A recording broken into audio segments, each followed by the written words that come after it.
अस्सलाम वालेकुम बच्चों। आज हम सगवारो लिमिटेड दोबारा करेंगे इनडायरेक्ट मेथड से।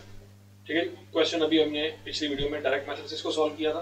अभी इनडायरेक्ट मेथड से देखेंगे, लेकिन हम सिर्फ cash flow from operating activity तक देखेंगे। बाकी दोनों जो वर्किंग हमने वहां पे की है, इन्वेस्टिंग एक्टिविटी और फाइनेंसिंग एक्टिविटी, वो सेम है, उसमें तो कोई फर्क नहीं है।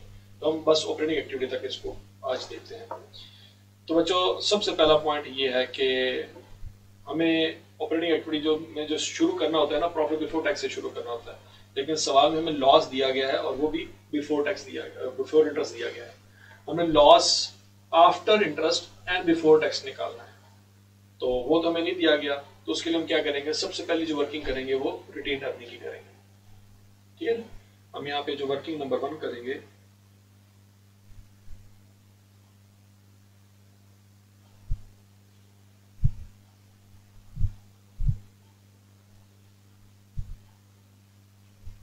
रिटेन अर्निंग ही करेंगे बच्चों।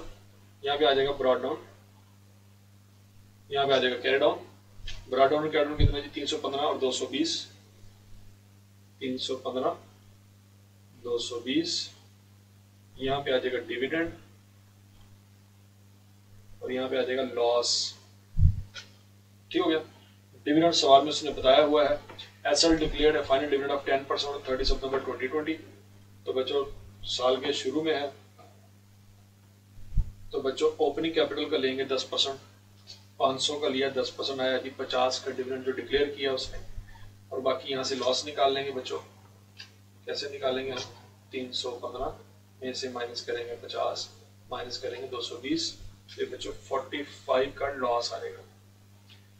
अब लॉस बिफोर इंटरेस्ट जो दिया गया है, वो दिया गया है क्वेश्चन में 21 मिलियन। ठीक है जी, 21 मिलियन। और लॉस आफ्टर इंटरेस्ट जो है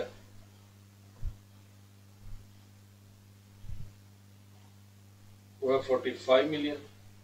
तो बच्चों यहां से इंटरेस्ट एक्सपेंस भी हमें समझ आ गया, ये बैलेंस शीट फिगर निकल आएगी, तो बनती है 24 मिलियन। ठीक हो गया। अब टैक्स क्वेश्चन में है कोई नहीं, तो लॉस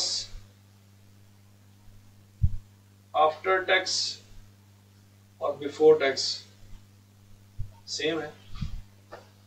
ठीक है, loss after interest and tax same है, आफ्टर टैक्स बिफोर टैक्स दोनों सेम है। तो बच्चों यहाँ पे हम लिखेंगे लॉस, हमारी वर्किंग के मुताबिक यहाँ पे लॉस बिफोर टैक्स आना है, वो बनता है 45 मिलियन। इसको हम लॉस फॉर द ईयर भी कह सकते हैं, 45 मिलियन है बच्चों। इसमें हमने सबसे पहले फिर क्या करना है जी, एडजस्टमेंट्स।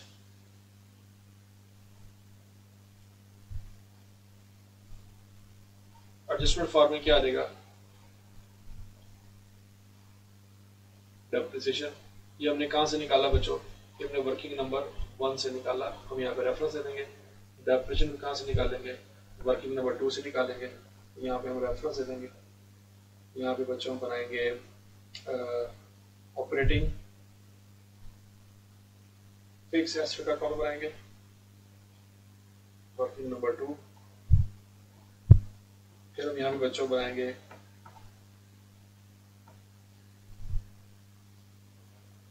एक्यूमुलेटेड अपडेट का अकाउंट, वर्किंग नंबर 3। फिर ब्रॉड डाउन, कैरी डाउन।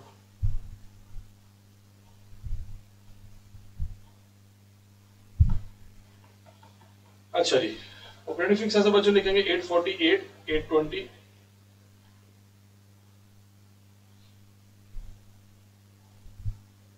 और यहां पे लिखेंगे 262 और 300।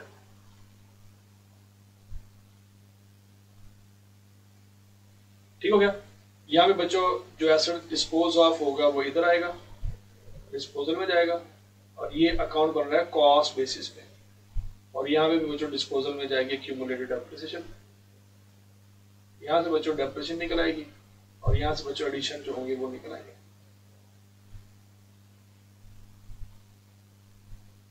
ठीक है, पॉइंट नंबर देखते हैं। पॉइंट नंबर था जी 4, during the year asset disposal of equipment having cost and net book value of 75 million and 35 million। बच्चों 75 मिलियन यहाँ से निकलेगा और 35 मिलियन उसकी बुक वैल्यू है, तो 75 में से 35 माइनस करेंगे तो एक्यूमुलेटेड डेप्रिसिएशन आ रही है बच्चों 40, जो कि यहाँ पे जानी चाहिए। तो यहाँ पे लिखेंगे बच्चों, तो हमारे पास 40 जमा 300 माइनस 262, डेप्रिसिएशन आ रही है 78, और यहाँ पे बच्चों एडिशन आ जाएगा हमारे पास 820 प्लस 75 माइनस 848, ये एडिशन आ जाएगा 47। ठीक हो गया। तो बच्चों 78 की डेप्रिसिएशन हम यहाँ पे लिखेंगे, ये ऐड बैक होनी है, और यहाँ पे वर्किंग नंबर हम 3 का हवाला दे देंगे क्योंकि वर्किंग नंबर 3 से निकला है। ठीक हो गया।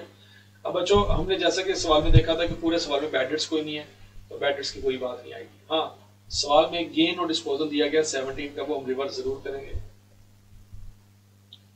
गेन और डिस्पोजल, इसके साथ वर्किंग करने की जरूरत नहीं है, ये हमें क्वेश्चन में गिवन है 17 मिलियन है, तो बच्चों ये माइनस होगा क्योंकि पहले जमा हुआ था, तो अब ये माइनस होगा। ठीक है जी। डेप्रिसिएशन आ गया बच्चों, और गेन ऑन डिस्पोजल आ गया, और इसके साथ ही बच्चों इंटरेस्ट एक्सपेंस अगर कोई क्वेश्चन में है, जैसे कि हमने यहाँ पे निकाला था 24, वो भी हम ऐड बैक कर देंगे क्योंकि हमने एग्जैक्ट जो इंटरेस्ट लेना होता है वो पेड लेना होता है, एक्सपेंस नहीं लेना होता। तो जो इंटरेस्ट एक्सपेंस है वो उसने माइनस किया होगा, हमने उसको रिवर्स करना है, मतलब ऐड बैक करना है। Interest expense from working number 1 कितना था जी 24, वो भी बच्चों हम ऐड बैक करेंगे। तो यहां से हम निकालेंगे ऑपरेटिंग प्रॉफिट,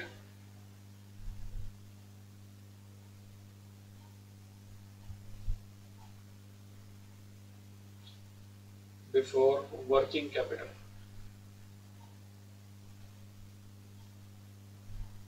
कैसे निकालेंगे बच्चों,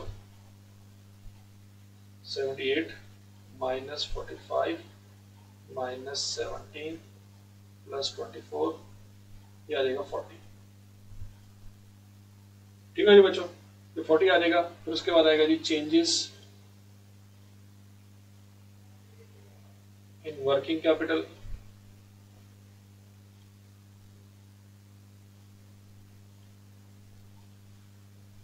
अच्छा चेंजेस इन वर्किंग कैपिटल के लिए बच्चों आसान सी तरकीब है, आपने सबसे पहले इन्वेंटरीज में चेंज ले लेना है। 245 है 274 है, 245 माइनस 274 29 का इंक्रीज आ रहा है, तो बच्चों यहां पे लिखेंगे इंक्रीज इन इन्वेंट्री।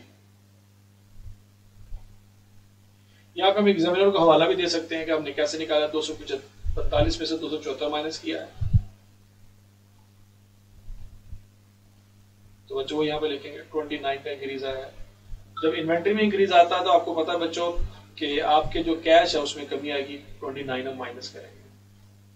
फिर उसके बाद ट्रेड रिसीवेबल है 204 से 177 पे गए, तो 204 माइनस 177 27 का डिक्रीज आया है।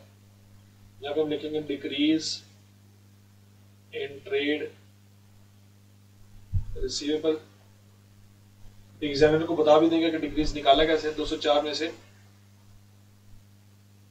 177 को माइनस किया है, तो आंसर क्या है बच्चों 27। इसको प्लस में शो करेंगे क्योंकि ट्रेड रिसीवेबल में कमी आई है, मतलब क्रेडिट हुआ है तो कैश डेबिट हुआ होगा।